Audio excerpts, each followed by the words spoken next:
প্রথমে আমরা প্রার্থনা করব। প্রশ্ন, নিয়ম কি?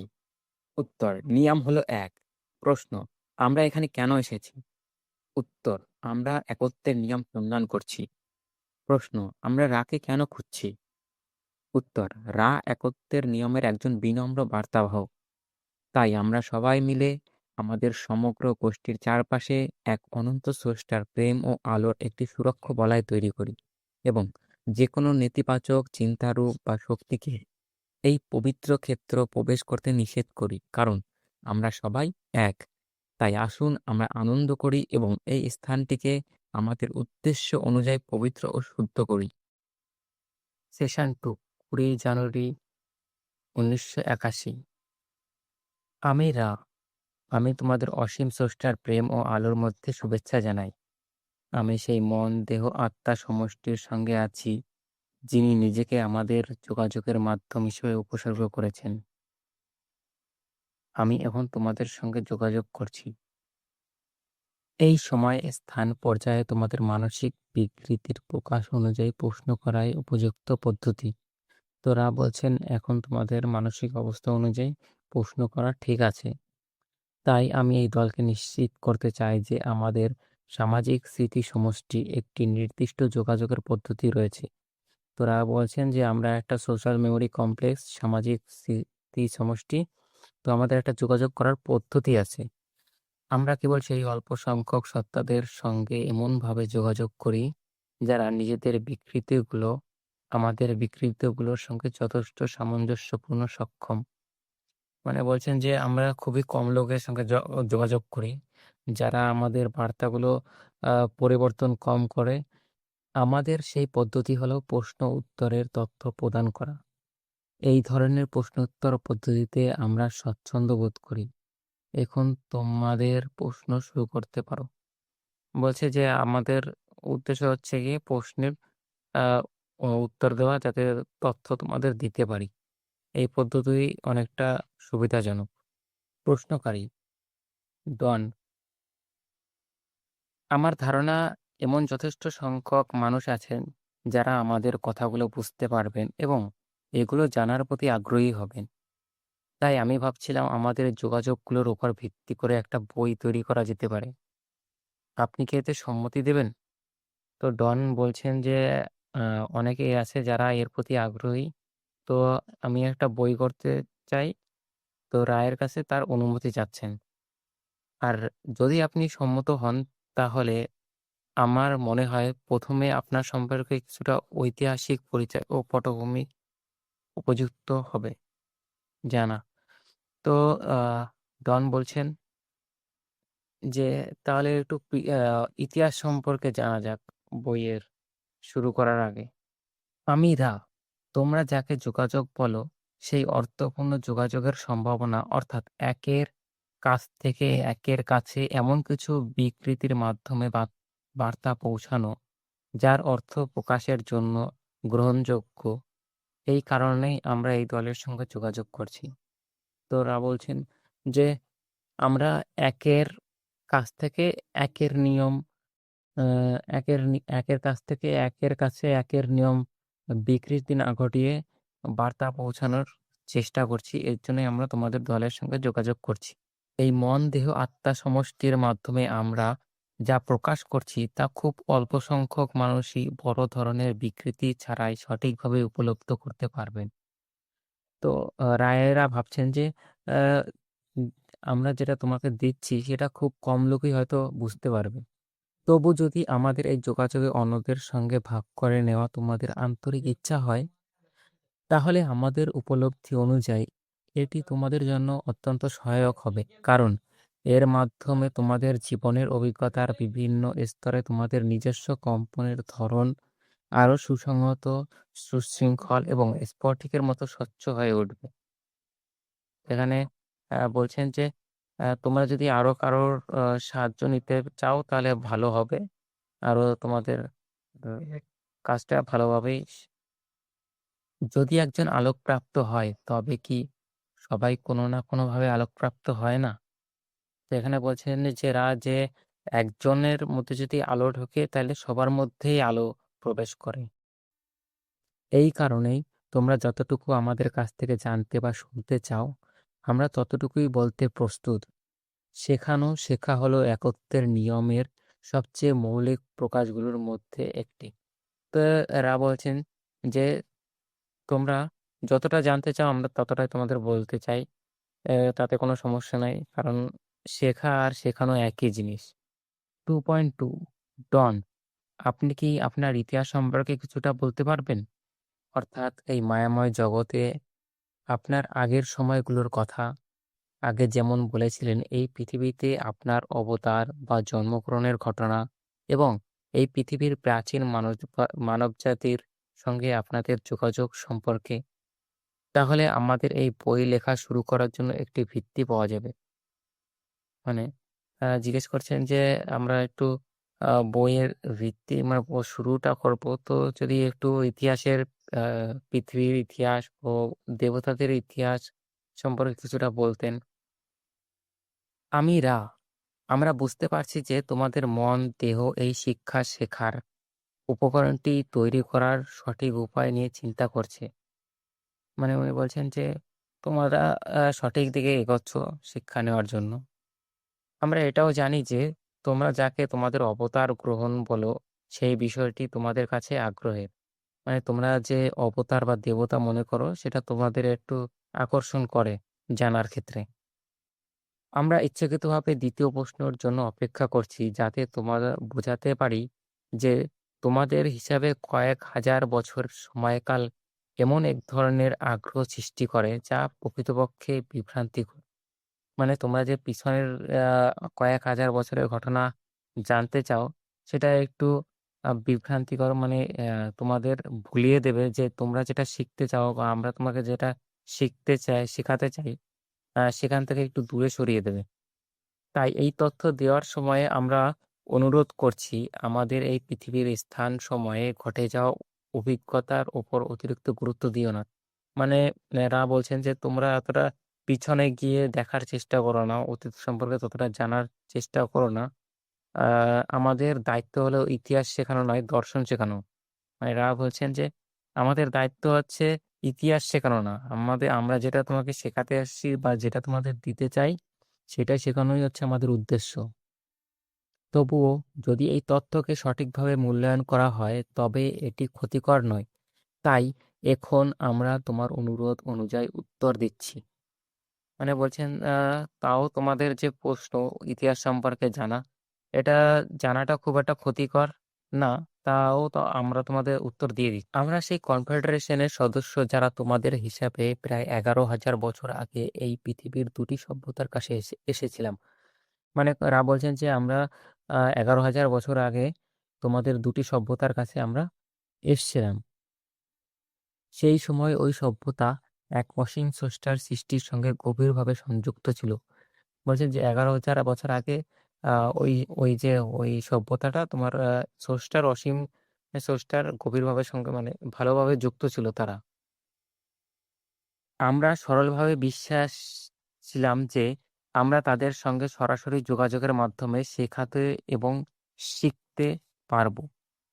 তো এখানে বলছেন যে আমাদের এটা বিশ্বাস ছিল যে আমরা তাদের শেখাতেও পারবো, শিখতেও পারবো। এখানে ল অফ ওয়ান শেখানোর কথা বলেছেন। আমরা মনে করেছিলাম যেহেতু এই সভ্যতাগুলোর বিশ্বাস ছিল যে সমস্ত কিছুর মধ্যেই জীবন ও চেতনা বিদ্যমান, তাই আমাদের এই সরাসরি যোগাযোগের তাদের ব্যক্তিগতভাবে কোনোভাবে ব্যাহত হবে না। মানে আমরা ভেবেছিলাম তারা যেহেতু বিশ্বাসী যে সমস্ত কিছুর মধ্যেই চেতনা আছে, তো তাই আমরা যখন তাদের কাছে যাব তাদের আ ফ্রি উইল বা আ স্বাধীন ইচ্ছা তাদের আ নষ্ট হবে না। আমরা সেখানে গিয়েছিলাম আ এবং যাদের সেবা করতে চেয়েছিলাম তারা আমাদের আন্তরিকভাবে স্বাগতম জানিয়েছে। মানে এরা বলছেন যে আমরা যেখানে গিয়েছিলাম তারা আমাদের ভালোভাবেই শুভেচ্ছা এবং আমরা তাদের সাহায্য করার চেষ্টা করেছিলাম কিছু প্রযুক্তিগত উপায়ে। বিশেষ করে মন, দেহ, আত্মা সমষ্টির বিভিন্ন বিকৃতি বা অসামঞ্জস্য নিরাময়ের জন্য উপযুক্ত স্ফটিক ব্যবহার করে। এখানে মানে স্পটিক ওনারা যেটা বলা বলছেন যে হয়েছে, এটা বলা তাদের হয়েছে মধ্যে যে পাথরের কথা। এক বিকৃতিগুলো ছিল ধরনের পাথর যেটাকে মানে ওইটাকে এদিক ওদিকে যে মনটা নিরাময় বলতে হিলিং করা, সেটা আমরা পাথর দিয়ে হিলিং করা বলা হয়েছে। অত্যধিক ব্যবহার করে তাদের চেষ্টা করেছিলাম তাদের মন দেহ আত্মা সমষ্টিকে ঠিকঠাকভাবে যাতে তারা ব্যবহার করতে পারে বা ঠিকঠাকভাবে হয় তার জন্যই আমরা অনেক চেষ্টা করেছিলাম। এই স্ফটিকগুলো সময়, স্থান ও নির্দিষ্ট অনুপাত ও বিন্যাস অনুযায়ী স্থাপন করা হতো, যাতে নিরাময়ের কাজ সম্পন্ন হতে পারে। তো এই যে স্ফটিকের কথা বলেছেন, এইটা হচ্ছে গিয়ে সঠিকভাবে স্থাপন করা হতো যাতে তাদের নিরাময়ের কাজ সম্পন্ন হতে পারে, তাদের কাজগুলো ভালোভাবে করা।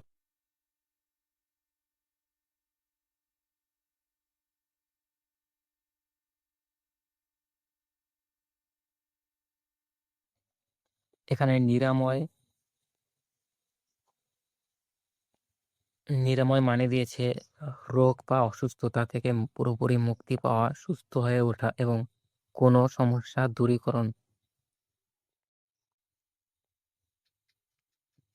তো বলছেন যে আমরা এমনভাবে এটা চেষ্টা করেছিলাম যে তাদের সুস্থ সবলভাবে রাখা যায়। আ এইভাবে পিরামিডগুলো নির্মিত হয়েছিল। তারপর বলছে যে এইভাবেই আমরা ওইগুলো পিরামিডগুলো তৈরি করেছিলাম বা তৈরি হয়েছিল। আমরা দেখতে পেলাম এই প্রযুক্তি মূলত তাদের হাতেই সীমাবদ্ধ হয়ে পড়েছে, যাদের মন, দেহের বিকৃতি, ক্ষমতা ও কৃতিত্ব অর্জনের দিকে ঝুঁকে ছিল। মানে বলছে যে আমরা দেখেছিলাম যে যাদের মন আরো বেশি বিকৃতি ও বেশি আ উম বাইরের দিকে চলে গেছে, তাদের ক্ষেত্রেই আরো তারা এই জিনিসটা আরো বেশি ব্যবহার করেছে। তোরা বলছেন যে আমরা তো চেয়েছিলাম সবার ভালো করতে এবং আ সবারই যাতে মঙ্গল হয়। কিন্তু যারা ক্ষমতায় থাকতে চায়, ক্ষমতাবান হতে চায়, তারা এটা নিজেদের জন্যই ব্যবহার করত। এটি একত্বের নিয়ম বা ল অফ ওয়ান এর উদ্দেশ্য ছিল না। তারা বলছেন যে আমরা যেটা চেয়েছিলাম সেটা তো হয়নি। আর ওনারা যেটা করেছে আ নিজের ক্ষমতার জন্য এটা ব্যবহার করেছে। এইটা ল অফ ওয়ান এর উদ্দেশ্য ছিল না। তাই আমরা তোমাদের জনগণকে ছেড়ে চলে গেলাম। তাই বলছে বলছেন যে আমরা তাই তোমাদের ছেড়ে চলে গিয়েছিলাম। তবে যে দলটি তোমরা আজ দক্ষিণ আমেরিকা নামে চেনো, সেই অঞ্চলে মানুষের সঙ্গে কাজ করার জন্য গিয়েছিল, তারা এত সহজে হাল ছাড়েনি। তারা আবার ফিরে গিয়েছিল। তো রায়ের দলরা ছিল মিশরীয়দের কাছে গিয়েছিল। আর আরেকটা দল ছিল যারা দক্ষিণ আমেরিকায় গিয়েছিল। দক্ষিণ আমেরিকায় গিয়েও তারা হয়তো এরকম বিকৃতি দেখেছে যে কিছু ক্ষমতাবান তাদের নিজের ক্ষমতার জন্য এগুলো ব্যবহার করছে। আ যেটা ওনরা সবার জন্য দিচ্ছেন, সবার মঙ্গলের জন্য সেটা হচ্ছে না। বল্কি নিজেদের উপর ও প্রয়োগ করার জন্য কিছু ক্ষমতাবান তাদের নিজের জন্য ব্যবহার করছে। তো এইটা দেখার পর দক্ষিণ আমেরিকায় যারা ছিল তারা আ আবার ফিরে গিয়েছিল। ফিরে যাওয়ার পরেও আবার তারা চেষ্টা করছিল আবার তাদের বোঝানো বা ঠিকঠাকভাবে করার। কিন্তু রায়ের দলরা এই মিশরীয়দের ছেড়ে যে চলে যায় তারপরে আর তারা ফিরে আসেনি। এ কিন্তু আমরা আর ফিরে যাইনি। তবুও আমরা কখনো তোমাদের চেতনার কম্পন থেকে সম্পূর্ণ বিচ্ছিন্ন হইনি। কারণ আমাদের ১ম যোগাযোগের ফলে মানুষের চেতনায় যে পরিবর্তনের সূচনা হয়েছিল, পরে আমরা দেখলাম সেটি একত্বের নিয়মের সঙ্গে অসামঞ্জস্যপূর্ণভাবে বিকৃত হয়েছে। সেই কারণে আমরা নিজেদের দায়িত্ব অনুভব করছি। মানে বলছেন যে, দেখলাম যে আমরা যেটা দিতে চেয়েছিলাম চেতনার ভালো কিছু, তার বিকৃতি হয়ে যেটা দিতে চেয়েছিলাম তার থেকে আলাদা হয়ে গেছে। মানে একত্বের নিয়ম দিতে চেয়েছিলাম সেটা তাদের কিছু শক্তিশালী লোক, ক্ষমতাবান লোক তাদের জন্য নিজেদের জন্য ব্যবহার করে ফেলছে।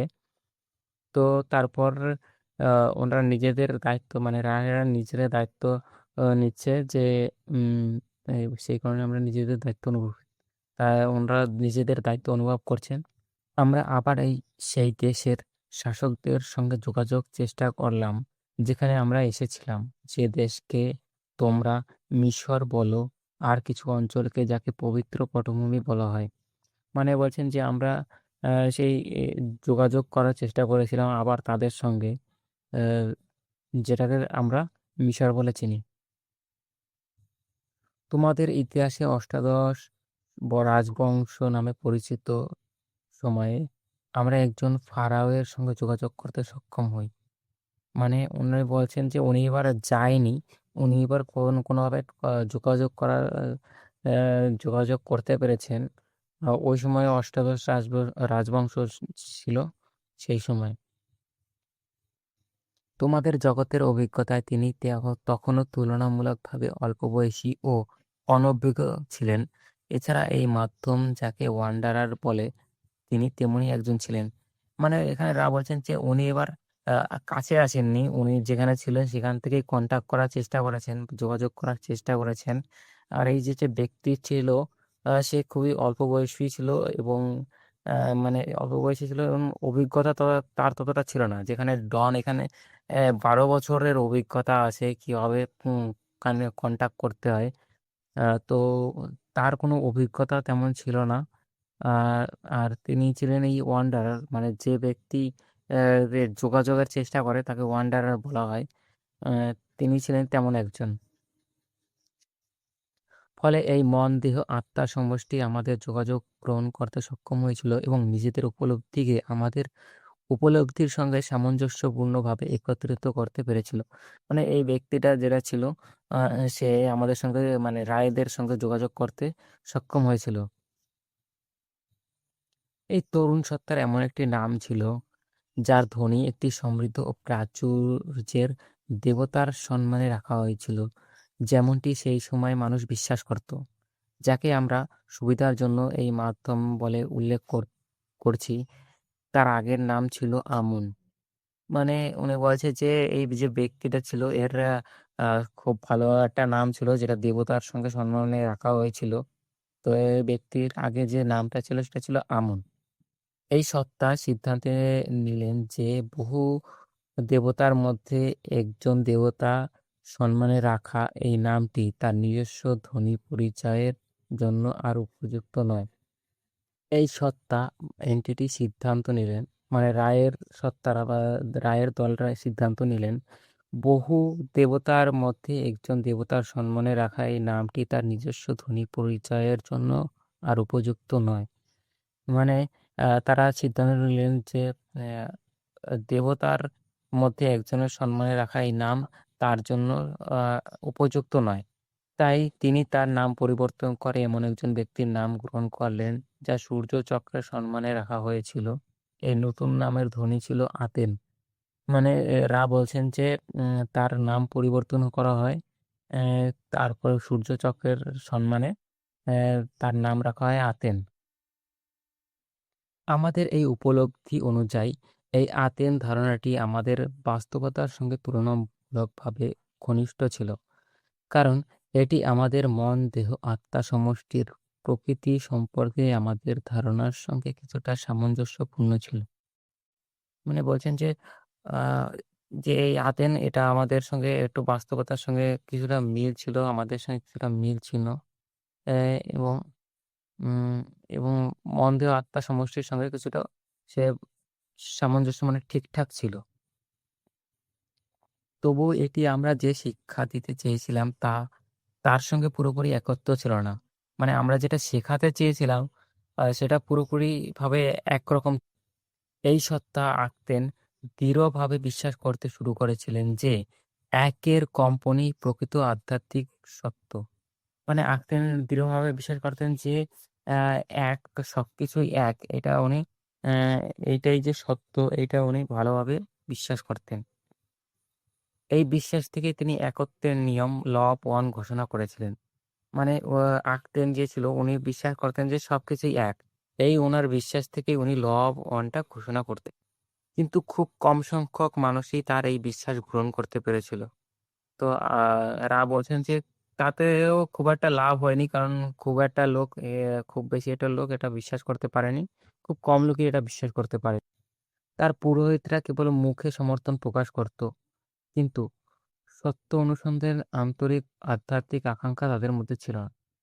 তাদের যে পুরোহিতরা ছিল তারা শুধু মুখেই বলত হ্যাঁ, হ্যাঁ। কিন্তু আ বাস্তবে তারা কিন্তু ততটা বিশ্বাসী ছিল না, ততটা গ্রহণ করতে পারেনি একত্বের নিয়ম বা ল অফ ওয়ান কে। সাধারণ মানুষও তাদের পুরনো বহু দেবতার বিশ্বাসেই অটল ছিল। সাধারণ মানুষগুলো যারা ছিল, তারা ওই পুরনো দেবতাদেরই বিশ্বাস করত। তারা এই ল অফ ওয়ানকে মানে একত্বের নিয়মকে পূরণ করতে। যখন এই সত্তা আর এই ঘনত্বে রইল না, তখন বহু দেবতার বিশ্বাস আবার আগের মতোই শক্তিশালী হয়ে ফিরে এলো এবং দীর্ঘ সময় ধরে তা চলতে থাকলো। তো বললেন যে আ এই ঘনত্বে ওনারা তো চলে গেলেন। ওনারা চলে যাওয়ার পরে তারা আবার সেই আগে যে দেবতাদের বিশ্বাস করতেন, একত্বের বিশ্বাস সরে গিয়ে আবার তাদের সেই দেবতাদের উপর বিশ্বাসে চলে গেলেন। পরবর্তীতে মুহাম্মদ নামে পরিচিত ব্যক্তি মানুষের কাছে মন, দেহ, আত্মার পারস্পরিক সম্পর্ক সম্পর্কে তুলনামূলকভাবে আরো সহজে বোঝা যায় এমন একটি বিকৃত রূপ উপস্থাপন করল। বলছে যে মোহাম্মদ নামে যে একজন ব্যক্তি ছিল, উনি আরো সহজে যাতে বোঝা যায় ও ল অফ ওয়ানকে বা একত্বের নিয়মকে, আ সেটা উনি আরো ভালোভাবে উপস্থাপন করতে পেরেছিলেন। এই মুহূর্তে কি তোমাদের আরো বিস্তারিত কোনো বিষয় জানার আগ্রহ আছে? তোরা আগে জিজ্ঞেস করছিলেন, তোমার কি আর কোনো প্রশ্ন আছে?